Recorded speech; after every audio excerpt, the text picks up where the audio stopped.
Я обещал и исполняю свое обещание.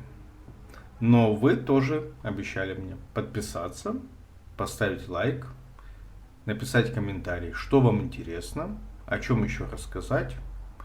И расшарьте это видео, потому что я надеюсь, оно будет огненное. Я вам расскажу о нашей любимой теме. Почта. Работа почты. Постараюсь, есть много что сказать, но постараюсь кратко. Первое. Работа почты Бельгии. На день рождения дочки я хотел отправить подарок. Ей хотелось малиновые джинсы. Ребенку тогда было на 10 лет меньше, ей хотелось малиновые джинсы. Я купил ей малиновые джинсы и решил, замечу, речь идет в 2015 году. Решил ей отправить из пригорода Брюсселя эти джинсы в Краснодар. Пришел на почту, почтальона звали Фатима, бланк для отправления на французском языке. Я ее спрашиваю, что здесь отметить, чтобы ушло вот такой адрес, вот получатель, моя дочка, внутри одежда. Как оформить этот бланк, чтобы отправить? Она мне помогла, поставила там, я в 2015 году достаточно говорил по-французски, чтобы задать этот вопрос и понять ответ. Она поставила галочки, по-моему, кстати говоря, она по-английски говорила чуть-чуть. Поставили эти галочки, заполнил этот бланк, форму, и она, значит, его примотала к коробке такой небольшой, по-моему, она там до килограмма была с джинсами и с чем-то еще. Шоколад какой-то, бельгийский шоколад же, да. День рождения у дочки все-таки. У меня трекинг номер. Я как сейчас помню, я заплатил почти 50 евро за эту отправку. То есть дело было, конечно, не в самих джинсах, а в том, что я проявляю внимание к дочке и к дню рождения заранее отправляю ей, там, по-моему, за 3 недели отправляю ей этот подарок. То есть дело во внимании, не в самом предмете, который там придет. Потому что папа помнит. Вот этот трекинг номер. Я смотрю, значит, посылочка вылетела из пригорода Брюсселя. И вижу, она так путешествует вокруг Брюсселя, едет, куда-то там заехала, еще куда-то. И потом возвращается в течение недели в место отправления. Иду туда, с трекинг номером. Уже нашел начальника отделения. Спрашиваю, а что случилось? Почему посылка-то вернулась? Так она говорит, мы поразбирались, таможня ее не выпустила, Россия под санкциями. Одежда, джинсы, шоколад под санкциями. А вот вы здесь галочку не поставили, и вы не заявили, что вы хотите таможенной очистки. А раз вы не заявили, что хотите таможенной очистки, то ее и не сделали, и поэтому никогда никуда ее не отправили. И там же это же Фатима сидит, и я пытаюсь объяснить, что, ребята, je ne sais pas, я не знаю, я же спрашивал,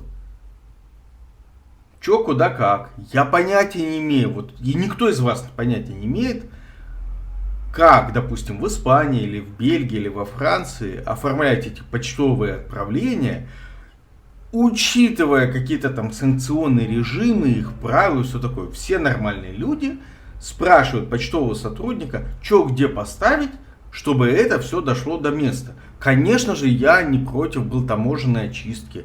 Я не против был того, чтобы вообще эту посылку вскрыли, посмотрели, что там джинсы, какие-то мальчики, как сейчас помню, и шоколад, и все. Что тут санкционного? Вроде шоколад в 2015 году не был санкционным.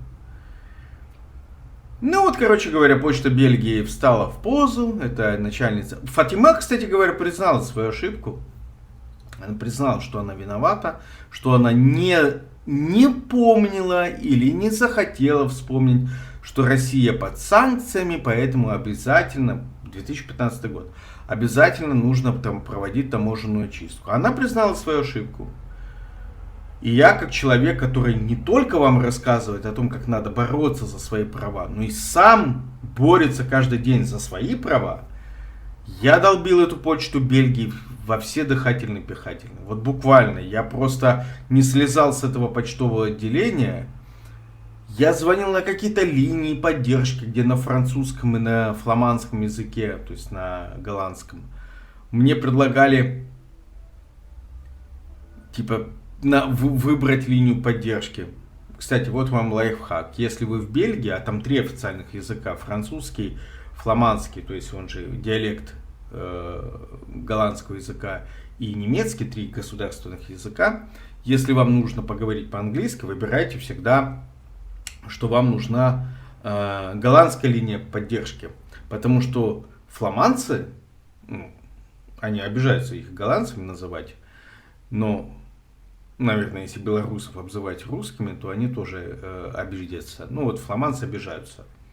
Так вот, фламандцы, они говорят в большинстве случаев на английском. То есть, если вы берете фламандскую линию поддержки, вам попросите говорить по-английски, вам ответят. Если вы выберете франкоязычную, скорее всего, там придется говорить по-французски. В общем, я добился.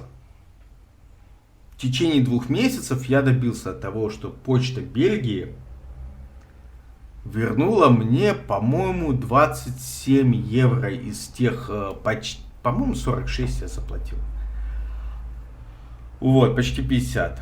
А остальные 20, они сказали, ну мы же ее тебя провезли вокруг Брюсселя по кругу и вернули. Мы типа тебе услугу оказали, но не полностью. Поэтому, сорян, чувак, вот 20 мы зажали. Такая история с почтой Бельгии. Поэтому будьте внимательны. Ну вот, к сожалению, то, что по-русски называется крепок задним умом. То есть на своих ошибках учусь. Теперь я, конечно, знаю, что если ты что-то отправляешь почтой, ты 100-500 раз должен перепроверить, что там все оформлено в соответствии с их текущими правилами. И поймите, они, вот эти почтальоны, которые там сидят, как сотрудники ровно курьерской службы какой-нибудь, типа вот этой топ-парсел, которая мне обещала, ничего не исполнила. Эти все люди, они на работе, они все должностные лица, они вам ничего не должны. Они должны своему начальству, непосредственному начальнику, ну там или где-то еще высоко в небе. Они то, что вам обещают, ничего вам не должны. Вы потом можете до посинения, как я с этой почтой Бельгии, из принципа я пытался им доказать, что я со своей стороны сделал все, что мог. Я спросил, как правильно оформить. Я в соответствии с указаниями это все дело оформил, заплатил столько, сколько вы попросили. Какие ко мне претензии? Почему я должен знать, какие у вас текущие правила? Ну, вообще странно ожидать, что человек, тем более иностранец, знает, как нужно отправлять посылки в Россию из Бельгии. Ну ладно. Имейте в виду, вот, что почтальонам, вообще к любым чиновникам, любым сотрудникам курьерских служб нужно относиться как к чиновникам. То есть перепроверять их слова. Вот. Вы же помните, что доверять никому нельзя. Но мне можно. Поэтому поставьте лайк, подпишитесь. Оставьте комментарий, кому еще вы доверяете, помимо меня. Вот, и расшарьте. Отправьте своим друзьям в Бельгию. Отправьте друзьям, которые собираются в Бельгию поехать, что если они хотят техподдержку Бельгии, а ее там нету на английском по умолчанию, то переключайтесь на голландскую линию. С вероятностью 99% вам там помогут на английском языке. Все, всем пока.